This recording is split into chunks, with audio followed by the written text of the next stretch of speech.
everybody. I hope you're well.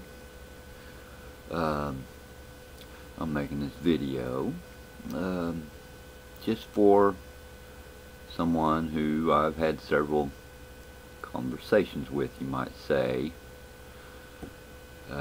We disagree on many things, and it oftentimes becomes quite heated. The name of the user is the Science Foundation. Now, I want anyone who is watching this, who knows who this user is or has had contact with him, if they see him commenting on my videos, now do not go after him, please. Be kind. This is between me and him, and I am hoping to convince him to make a video.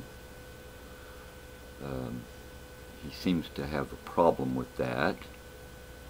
For someone who wants people to think he is intelligent, it should not be a problem, unless he is afraid of something. Are you afraid, the Science Foundation? Are you? I'm not. I've dealt with your kind before, and I know we'll never agree on many of these issues, and you want to debate about these things. That's fine, but what you're doing isn't right.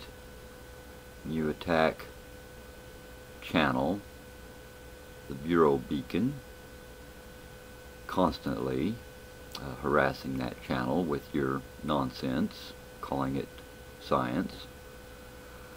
Yes, I agree that many of the things they put up there are not real science either, and is questionable, but your approach is not working, is it? It's only adding to your aggravation, and I am concerned for you.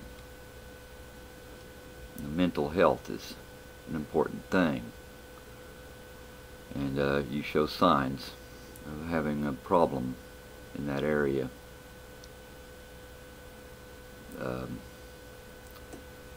I do say some things that may be construed as insulting, but they are more of observations.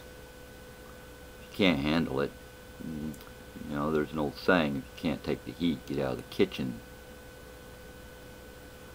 Now, I have challenged him, and whatever results from it is on me now. So I am willing to stand up and defend my beliefs. Now, let's see if he can meet the challenge. Make a video, the Science Foundation, and show how intelligent you are. Let's see your brain at work. You wanted a topic. You may take some time looking through my videos to find a suitable one to go after. So let's give you one right now. Where did life start? How did life start? What evidence do you have for this? Now I want real empirical evidence for this. What I see in the science community is nothing. Oh, and you may argue, well, this has nothing to do with evolution. Well, then you should join me in having it taken out of the textbooks, because that's what is taught in the textbooks, is it not? That life began in some organic soup, mythological organic soup at that. There's no evidence that such a thing existed. And how convenient that it happened only once and could not be observed.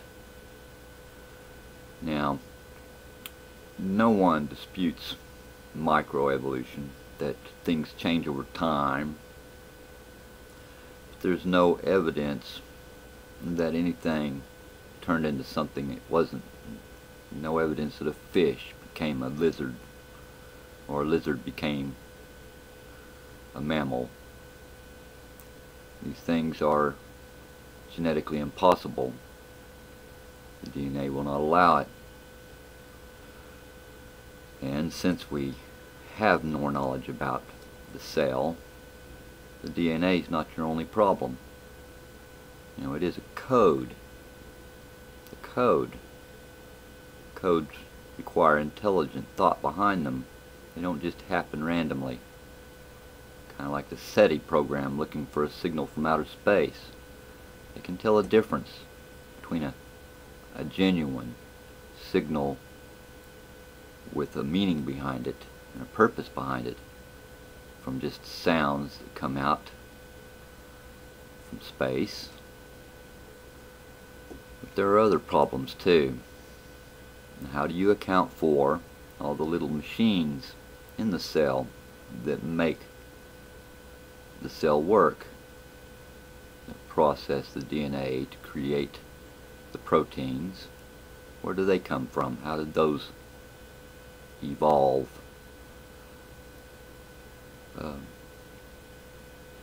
Simple question if you have the answer, if you think you have the answer. For an intelligent guy such as yourself, shouldn't be a problem for you. Oh, by the way, anyone with a typewriter can make a video. You don't have to put your face up there if you're afraid. And if you can't handle the heat, stay out of the kitchen. Simple as that. You want to fight scientific bullcrap?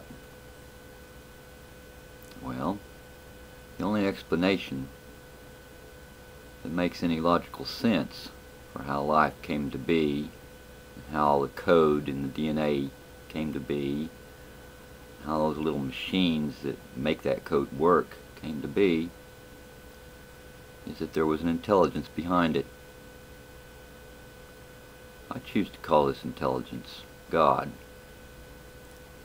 because it's the only thing that can explain it. Oh, you might say UFOs or aliens, but then you left with the question of where'd they come from? What made them? It goes back to the same point, doesn't it? Now, this isn't an argument about religion. This is one about science. So let's keep it to science. You know, people always ask for empirical evidence of God. You can't measure God no more than you can measure a thought or an idea.